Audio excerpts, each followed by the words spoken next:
দুদিন আগে আমরা গেছিলাম শ্রাদ্ধ বাড়ি। তো চলো দেখাই ওখানে আমরা কি কি খাওয়া দাওয়া করেছিলাম।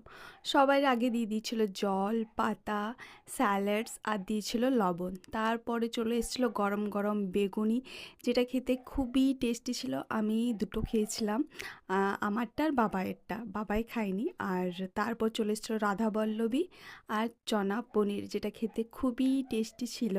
আর যেহেতু নান, রাধাবল্লভী এগুলো হলে আমি একটু বেশি হ্যাপি হয়ে যাই, কেন কি এগুলো খেতে আমাকে খুবই ভালো লাগে। তারপর যেহেতু দুপুরের খাবার ছিল, তো ভাবছিলাম হবে কি না, কিন্তু হয়েছিল।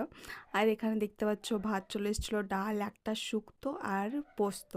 বাঙালি বাড়িতে পোস্তটা থাকবেই। আর এইও পোস্ত মাখিয়ে ভাত খেয়ে নিলাম, খুবই টেস্টি লাগছিল। তারপর ছিল মাছ ছিল, এই যে দেখতে পাচ্ছ মাছ। এইও এটা ছিল কাতলা মাছ, আই থিঙ্ক, আমি জানি না নামটা।